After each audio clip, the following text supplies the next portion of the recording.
कच्चा चिट्ठा में आज बात उस खबर से शुरू करेंगे जिसने पुतिन को गाजा में जंग के लिए आखिरकार मजबूर कर दिया। अगर अगले 24 घंटे में इजरायली सेना ने गाजा पट्टी पर भीषण हमला किया तो फिर रूस बहुत बड़ी जंग शुरू कर सकता है, इसमें कोई शक नहीं। पश्चिम एशिया की मीडिया के मुताबिक व्लादिमीर पुतिन ने नेतन्याहू को दो टूक कह दिया कि अब रूस गाजा और सीरिया पर और हमले किसी भी कीमत पर बर्दाश्त नहीं करेगा।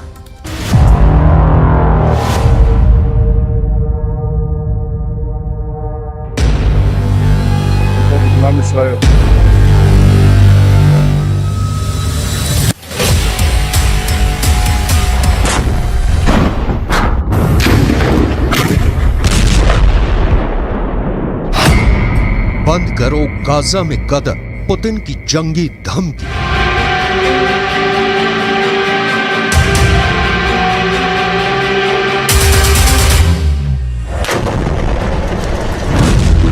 गाजा युद्ध में लगभग 15,000 मौतें होने के बाद इजराइल के प्रधानमंत्री नेतन्याहू भयानक खून खराबा करने पर उतारू हैं।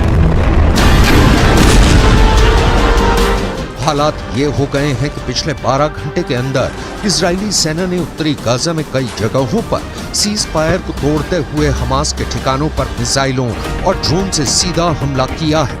लेकिन इस बीच एक खबर रूस से निकल कर आई है जिसने पूरी दुनिया को सन्न करके रख दिया है। 71 साल के रूसी राष्ट्रपति व्लादिमीर पुतिन ने साफ चेतावनी दी है कि अगर गाजा में खूनी गदर नहीं रुका तो फिर गाजा से लेकर सीरिया तक इजरायली सेना पर भयंकर हमले शुरू हो जाएंगे। नेतन्याहू को चेतावनी देते हुए पुतिन ने जो कहा है उसने अमेरिका समेत तमाम पश्चिमी देशों को गहरे संकट में डाल दिया है। जरा देखिए पुतिन ने ऐसा क्या कह दिया है कि अब गाजा युद्ध इजरायली सेना के लिए गले की हड्डी बनता जा रहा है। गाजा से सीरिया तक रूस का बदला शुरू। रूसी राष्ट्रपति व्लादिमीर पुतिन ने प्रधानमंत्री बेन्यामिन नेतन्याहू को सीधी चेतावनी देते हुए कहा है कि अगर गाजा युद्ध नहीं रोका तो फिर सीरिया भी इजराइल पर सीधे और बड़े हमले शुरू कर देगा। पुतिन ने हमास और इजराइल के बीच संघर्ष विराम पर बोलते हुए साफ कहा है कि इजराइल जिस तरह से सीज फायर की आड़ में गाजा से लेकर सीरिया तक हमले कर रहा है उसकी वजह से अब फिलिस्तीन इजरायली संघर्ष तीव्र वृद्धि की ओर बढ़ चुका है। पुतिन ने अपनी चेतावनी में यह खुलासा नहीं किया है कि क्या रूस की सेना सीधे तौर पर इजराइल के खिलाफ जंग में उतरेगी या फिर रूस ईरान और लेबनान के जरिए इजराइल पर बड़ा हमला करवाएगा। खबर यह भी है कि सीरिया में मौजूद रूसी सैन्य अड्डों पर इजराइल के खिलाफ युद्ध की तैयारी पूरी कर ली गई है। हम आपको बता दें कि पुतिन ने इजराइल से साफ कह दिया है कि अब गाजा में मासूम फिलिस्तीनियों की मौत का तमाशा रूस नहीं देखेगा। दावा किया जा रहा है कि मॉस्को ने ईरान, सीरिया और लेबनान को बड़ी जंग के लिए तैयार रहने को कह दिया है। Кровавый переворот на Украине в 2014 году, за которым последовала война киевского режима против своего народа на Донбассе, это не потрясает? А истребление гражданского населения в Палестине, в секторе Газа сегодня, не потрясает?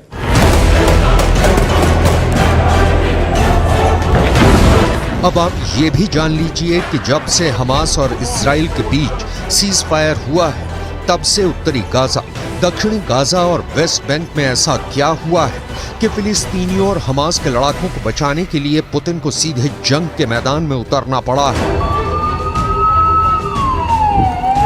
मिडिल ईस्ट और रूसी मीडिया के दावों के मुताबिक इजराइल ने पिछले 36 घंटे में हमास के एक बहुत बड़े कमांडर को सीज फायर के दौरान ही जबरदस्त हमले में मार डाला है। अब सवाल उठता है कि जब सीज फायर है तो फिर इजराइल डंके की चोट पर हमास के टॉप कमांडर या कहें लीडरशिप से जुड़े नेताओं को क्यों मार रहा है।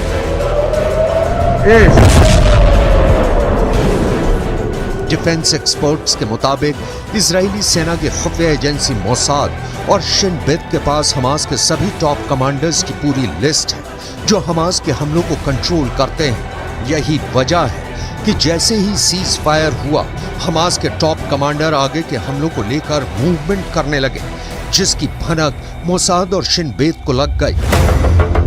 और फिर इजराइल की आईडीएफ ने खुफिया सूचना के आधार पर इन्हें मार डाला। यही नुकसान हमास पर बेहद भारी पड़ रहा है, जिसके खिलाफ अब पुतिन ने इजराइल को धमकी दी है कि अगर सीज फायर के दौरान गाजा या फिर सीरिया पर हमले तेज किए तो फिर ये युद्ध पूरी तरह से बेकाबू हो जाएगा और रूस चुप रहकर तमाशा बिल्कुल भी नहीं देखेगा।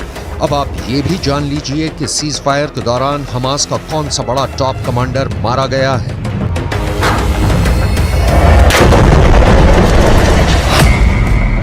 हमास के 2 टॉप कमांडर्स को इजरायली सेना ने इस तरह से मारा है कि यही नहीं पता चल पाया कि उन्हें सीज फायर के दौरान मारा गया या फिर पहले मारा गया। हमास ने खुद 26 नवंबर को पुष्टि की है कि हमास के उत्तरी ब्रिगेड के 2 कमांडर मारे गए हैं। हमास के मुताबिक आईडीएफ ने उत्तरी ब्रिगेड के कमांडर अहमद अल घंडौर को हवाई हमले में मार डाला है। इससे पहले आईडीएफ ने हमास के कमांडर अहमद अल घंडौर को मारने की 3 बार कोशिश की थी।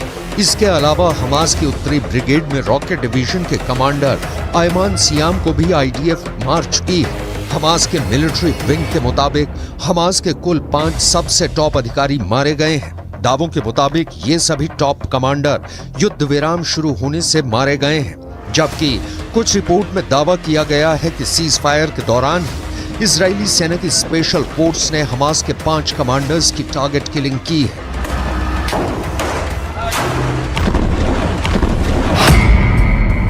सीज फायर तोड़ा तो तोड़ देंगे इजराइल। हमास के 70 से ज्यादा कमांडर्स मारे जा चुके हैं, जिनमें से 15 बेहद माहिर और दिग्गज कमांडर्स थे। लेकिन जिस तरह से सीज फायर की आड़ में इजरायली सेना ने गाजा में गदर मचाया है, उसे लेकर पुतिन बेहद एक्टिव है। ईरान के राष्ट्रपति रईसी से पुतिन की नजदीकियों ने इजराइल के खिलाफ नई मुसीबत खड़ी कर दी है, तो वहीं सीरिया के प्रमुख असद से पुतिन की पुरानी और गहरी दोस्ती ने इजराइल को गाजा से लेकर सीरिया तक मुसीबत में डाल दिया है। सीरियाई राज्य समाचार एजेंसी के दावों के मुताबिक पिछले 18 घंटे में दक्षिण पश्चिम सीरिया में इजरायली हवाई हमलों में सीरिया के सैन्य ठिकानों को भारी नुकसान हुआ है। दावों के मुताबिक सीरिया में हुई इजरायली हमले में उसके 8 सैनिक मारे गए हैं, जबकि 7 घायल हुए हैं। सीरिया में इजराइल का हवाई हमला सीरिया के दक्षिण पश्चिमी शहर दारा के पास सैन्य ठिकानों पर हुआ है, जिसे लेकर पुतिन बुरी तरह से बौखला गए हैं। इसलिए उन्होंने इजराइल को सीधी धमकी दी है कि अगर गाजा और सीरिया में इजरायली हमले इसी तरह से दोबारा हुए तो जंग बहुत भयानक हो जाएगी। אני מבקר פה עכשיו ביחידה של אמ"ן, היא עושה עבודת קודש, חושפת הרבה מאוד, ומה שאנחנו רואים זה דבר מדהים.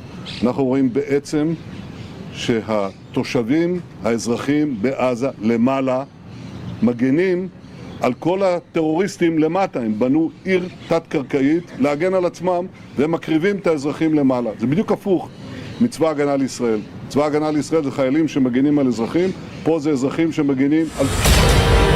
इधर हमास के द्वारा बंधकों की रिहाई के दौरान एक बड़ी हैरान करने वाली खबर सामने आ रही है। रूस को अपना सबसे वफादार दोस्त मानने वाले हमास ने रूसी बंधकों को लेकर ऐसा ऐलान कर दिया है जिसने पुतिन के कद को दुनिया भर में काफी ऊंचा कर दिया है। हमास के वरिष्ठ अधिकारी ने दावे के साथ ऐलान किया है कि हम रूस और राष्ट्रपति पुतिन का बहुत सम्मान करते हैं, इसलिए गाजा में बंधक रूसी नागरिकों को हमास बिना शर्त रिहा करने जा रहा है। हमास के टॉप लीडर ने पुतिन को सम्मान देते हुए बयान दिया है कि रूसी बंधकों को रिहा करके हमास पुतिन को सच्चे दोस्त होने का सम्मान दे रहा है।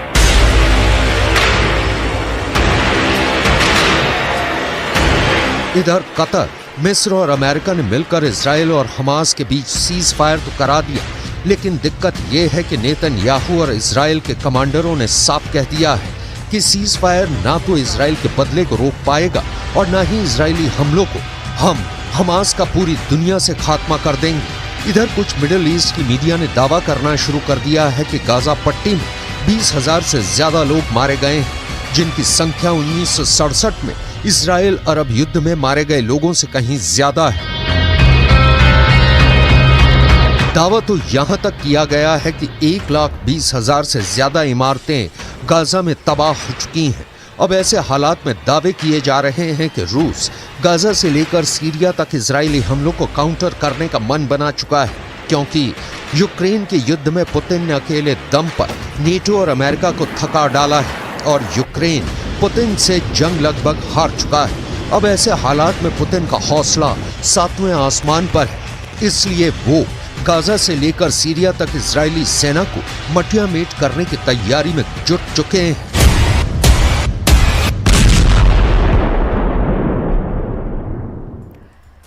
गाजा की आग अमेरिका तक पहुंच गई है और अब अमेरिका में 40 करोड़ बंदूक बड़ा खतरा बन गई।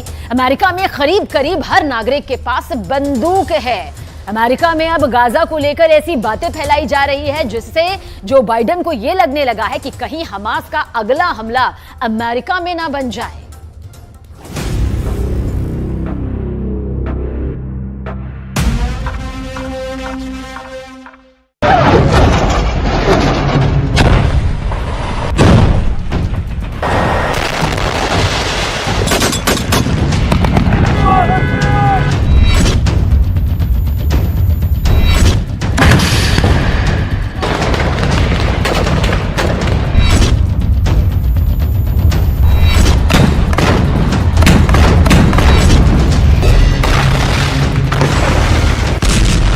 गाजा पट्टी के अंदर अब तक 4 करोड़ किलोग्राम बम बरसाए जा चुके हैं।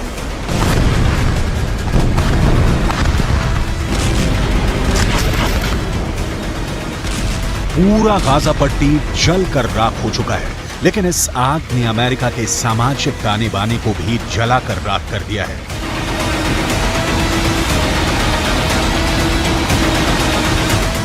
सात अक्टूबर के बाद, यानी जब हमास ने इजरायल पर आतंकवादी हमला किया, उसके बाद से लगातार अमेरिका के अंदर ऐसी खूनी वारदातें हो रही हैं जिसमें शिकार कभी यहूदी हो रही हैं तो कभी फिलिस्तीन।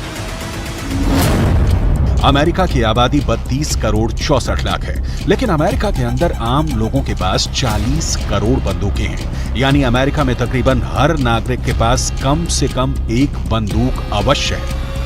और ऐसी स्थिति में अगर अमेरिका के अंदर सामाजिक सद्भाव बिगड़ रहा है तो जो बाइडेन के लिए ये बहुत मुश्किल की घड़ी है। ताजा खबर अमेरिका के वर्लिंगटन से है, जहां पर एक अमेरिकी नागरिक ने 3 फिलिस्तीनियों को गोली मार दी है। इस घटना ने एक बार फिर अमेरिका में फिलिस्तीन बनाम गैर फिलिस्तीन तनाव को भड़का दिया है। वर्लिंगटन में एक अमेरिकी नागरिक ने हिशाम और अतानी, तहसीन अहमद और किन्नान अब्दुल हमीद पर वर्मोंट विश्वविद्यालय के पास हमला किया है।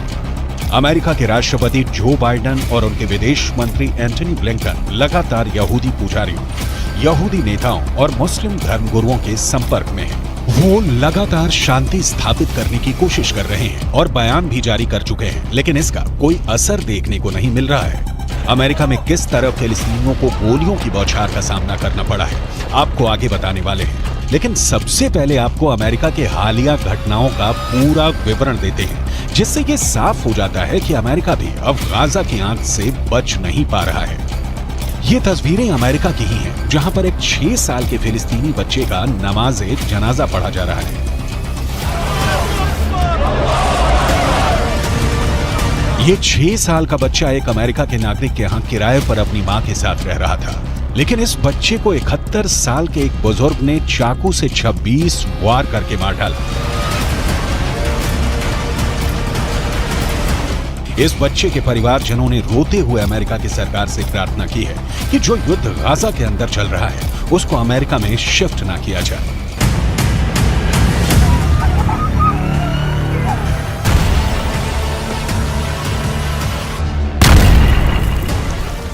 I just want to tell the whole world that we live in a country called the USA. We're not in war. And we're not bringing war here too. What happened that day for a gentleman that he loved that kid to start with. He used to bring him toys.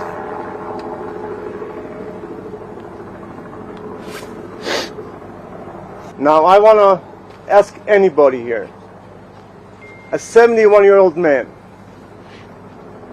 sitting on top of a 6-year-old kid, stabbing her more than 26 times, and he was looking in his eyes.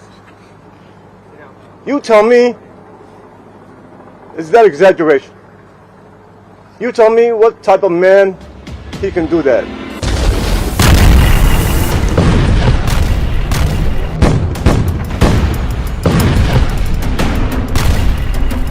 इस तरह के वाद विवाद का बहुत बुरा असर इस वक्त अमेरिका के ऊपर पड़ रहा है। अमेरिका में लगातार सांप्रदायिक हिंसा के मामले बढ़ रहे हैं, खासकर यहूदियों और मुसलमानों के बीच टकराव बढ़ रहा है। अमेरिका के डेट्रॉयट में सिनेगॉग चलाने वाली एक यहूदी महिला नेता की चाकू मारकर बेरहमी से हत्या की गई। इतना ही नहीं, अमेरिका के न्यूयॉर्क से भी विचलित करने वाली तस्वीरें आई हैं। यहाँ एक विश्वविद्यालय की लाइब्रेरी के अंदर यहूदी बच्चे छुपे हुए थे और बाहर फिलिस्तीन के समर्थक नारेबाजी कर रहे थे।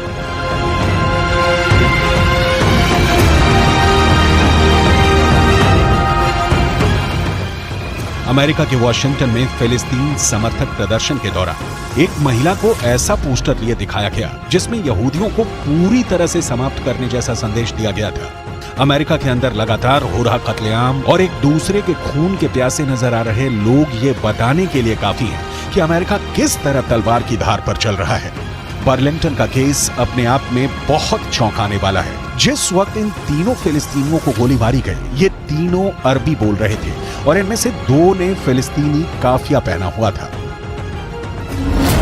फिलिस्तीनी काफिया एक ऐसा कपड़ा होता है जो गले पर पहना जाता है और इसमें चिक होते हैं। फिलिस्तीन का आंदोलन करने वाले बड़े नेता यासिर अराफात अक्सर फिलिस्तीनी काफिया पहनते थे और ये फिलिस्तीनी काफिया एक तरह से यासिर अराफात की पहचान बन गया था।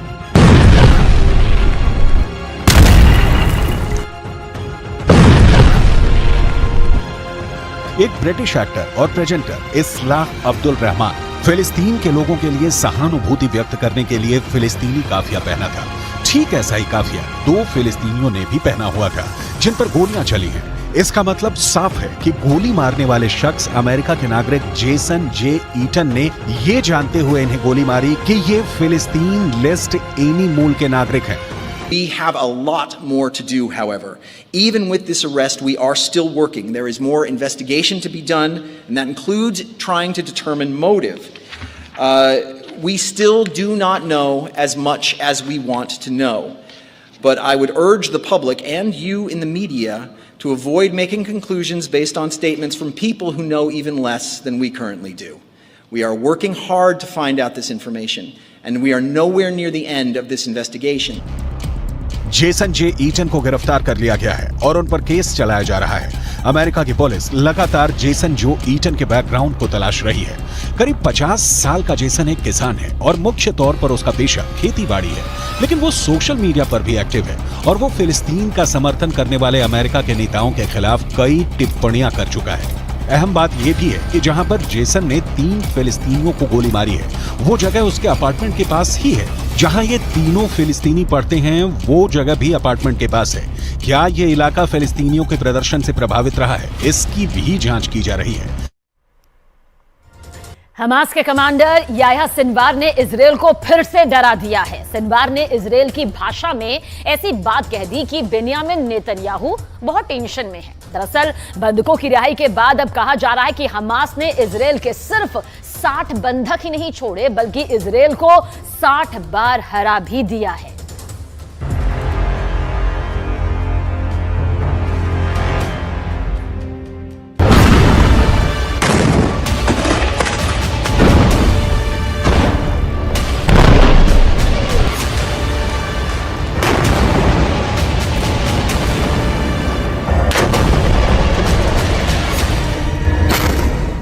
सीज फायर टूट गया जब युद्ध विराम बढ़ाने पर हमास और इजरायल राजी हुए तो गाजा में तैनात इजरायली सेना के टैंक और तोपों ने बमबारी कर दी। शेख रदवान इलाके में धमाके हुए और दहशत फैल गई कि युद्ध फिर शुरू हो चुका है।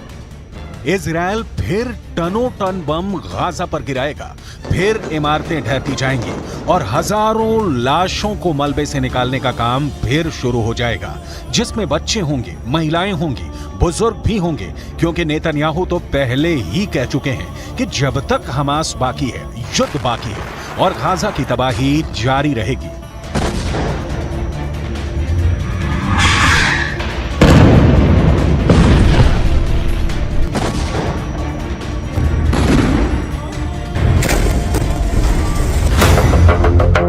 यानी सीज फायर की उम्र ज्यादा नहीं है और अब शेख रदवान में हुए हमलों ने बता दिया कि सीज फायर टूट गया है।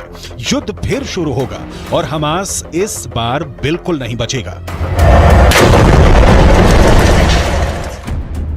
लेकिन हमास को इसका डर नहीं, हमास के कमांडर को इसकी फिक्र नहीं, क्योंकि इजराइल की मीडिया में जो खबरें छाई हैं उसने याह्या सिनवार का खौफ एक बार फिर पूरे इजराइल में फैला दिया है। क्योंकि याह्या सिनवार को लेकर जो खबर आई है वो वाकई बहुत चौंकाने वाली है। यह खबर सुरंग से आई है जहां हमास पूरी तरह एक्टिव है। यह खबर हमास के बंधकों ने बताई है, वो बंधक जिनको हमास ने रिहा किया है। और यह खबर नेतन्याहू के लिए बहुत बड़ा सिरदर्द बन चुकी है। हमास के कब्जे से रिहा हुए एक बंधक ने बताया कि जब गाजा में वो एक सुरंग में कैद करके रखे गए थे तब एक दिन अचानक सुरंग का दरवाजा खुला और उनके सामने एक व्यक्ति था जो याह्या सिनवार बताया जा रहा है। वो व्यक्ति इजराइल में बोली जाने वाली हिब्रू भाषा में बात करने लगा और उसने कहा कि तुम सब यहाँ हमास के कब्जे में महफूज हो, तुम लोगों को डरने की कोई जरूरत नहीं, तुम्हें कोई नुकसान नहीं होने दिया जाएगा। उसकी हिब्रू भाषा बोलने का लहजा बिल्कुल एक इजरायली व्यक्ति की तरह था। शुरू में उन्हें लगा कि इजराइल का कोई शख्स उनसे बात कर रहा है, लेकिन फिर एहसास हुआ कि यह हमास का कमांडर याह्या सिनवार ही है। המכונה הצה"לית עובדת במלוא העוצמה. יחיא סינואר מתחבא בבונקר שלו ונותן למפקדי השדה שלו, הטרוריסטים, למות בשטח. אצלנו המפקדים הולכים בראש הכוח, מובילים קדימה, מביאים להישגים ומנהיגים את הכוחות. याह्या सिनवार अब इजराइल के सिर पर चढ़ गया है। इसमें कोई शक नहीं कि गाजा की गलियों में जो युद्ध अब तक हुआ है उस पर याह्या सिनवार की छाप पड़ी हुई है। हमास का एक एक हमला याह्या सिनवार की सरपरस्ती में हो रहा है। ये बात इजराइल की फौज बहुत अच्छी तरह जानती है। नेतन्याहू ने गाजा पहुंचकर पहले ही बता दिया है कि चाहे सीज फायर रहेगा या फिर नहीं, इसका हमास को खत्म करने के उनके एजेंडे पर कोई फर्क नहीं पड़ेगा। वो पहले ही बता चुके हैं कि इजराइल पर हमला करने वालों को वो चुन चुन कर मारेंगे, हमास को जड़ से खत्म कर देंगे। צהריים הלוחמים הגיבורים שלנו.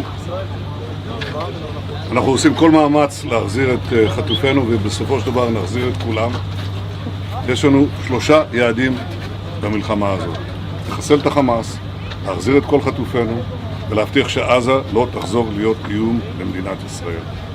ואני פה להגיד לחברים כאן, ללוחמים כאן, שאומרים לי את אותם הדברים, ואני חוזר ואומר את זה לכם אזרחי ישראל. אנחנו ממשיכים עד הסוף, עד הניצחון. שום דבר לא יעצור אותנו.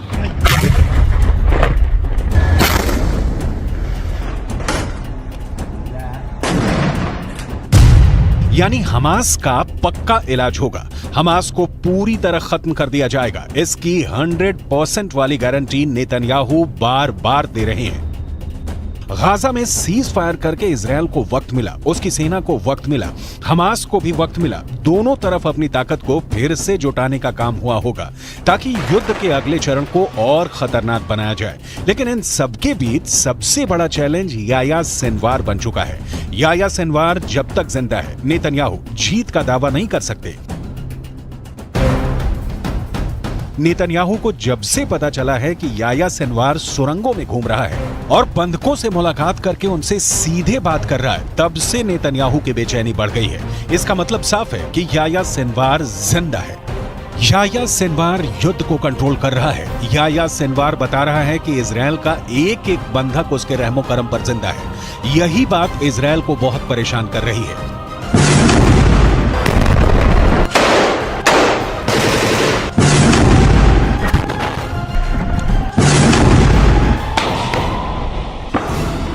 याह्या सिनवार के ऑर्डर पर हमास कुछ भी कर गुजरने को तैयार है। सिनवार की बहुत ही खास स्ट्रेटजी है जिसके आगे अभी तक इजरायल नाकाम ही साबित हुआ है। 7 अक्टूबर को हुए हमले के बाद हमास के खिलाफ जंग में इजरायल के 2 मकसद थे। पहला, हमास के पास से करीब 250 बंधकों को आजाद कराना, जिसके लिए इजरायल को सीज फायर करना पड़ा, यानी उसका युद्ध और बमबारी काम नहीं आया, वो फेल हो गया। दूसरा मकसद, इजरायल हमास को जड़ से खत्म करना चाहता है, लेकिन अभी तक इसमें भी इजरायल फेल ही साबित हुआ है। יש היום הסכמה לאומית בכל מדינת ישראל שאנחנו חייבים להילחם ולנצח בגלל מה שקרה, בשביל העתיד שלנו וגם בשביל העתיד של העולם החופשי. חמאס ואייסיס זה אותו דבר, ויחיא סנואר זה אוסמה בן לאדן החדש. इसमें कोई शक नहीं कि याह्या सिनवार ही 7 अक्टूबर को हुए हमास के हमले का मास्टरमाइंड है। उसी ने साजिश रची, उसी ने टारगेट चुना और अब वही गाजा से सब कुछ कंट्रोल कर रहा है। गाजा की गलियों में जो युद्ध हुआ है या हो रहा है, उसने इजरायल को भी बड़े झटके दिए हैं, लेकिन नेतन्याहू अपने फैसले पर कायम है। ישבתי עם סגן הרמטכ"ל, עם המפקדים, ועל הקיר היה כתוב עם ישראל חי. אז עם ישראל חי, ועם ישראל גם מנצח. בזכותכם, בזכותכם. תודה לכם. बंधकों को छुड़ाने वाले सीज फायर के बाद वो हमास पर 10 गुना तेज हमला करेगा। फिर हमास के पास न बचने का रास्ता होगा न भागने का। गाजा की गलियों में युद्ध के दौरान हमास ने भी बड़े बड़े दावे किए हैं। हमास का दावा है कि उसने इजरायल के 180 टैंक और बख्तरबंद गाड़ियों को हमले में फोड़ दिया है। गाजा से लगातार ऐसी तस्वीरें आई हैं जिसमें इजरायली टैंक पर घात लगाकर हमले किए गए। इजरायल ने खुद माना है कि अब तक ग्राउंड ऑपरेशन में उसके 70 से ज्यादा सैनिक मारे जा चुके हैं, 250 से ज्यादा सैनिक जख्मी हुए हैं। लिहाजा हमास के खिलाफ जो ताकत इजरायल को माना जाता है, उसके मुताबिक नतीजे तो इजरायल को भी नहीं मिले हैं। हालांकि नेतन्याहू के सामने अपनी छवि को बनाए रखना बड़ा चैलेंज बन चुका है और गाजा पहुंचकर उनकी पहली कोशिश इसी तरफ नजर आती है। सीज फायर हमेशा के लिए नहीं हुआ है और आगे की लड़ाई जैसी भी होगी, उसे लेकर इजरायल के ऊपर बंधकों वाला प्रेशर पहले के मुकाबले काफी कम होगा, क्योंकि बहुत से बंधक, खासकर बच्चों और महिलाओं को हमास आजाद कर चुका है। इसलिए इजरायल का पूरा फोकस अब हमास को खत्म करने पर है।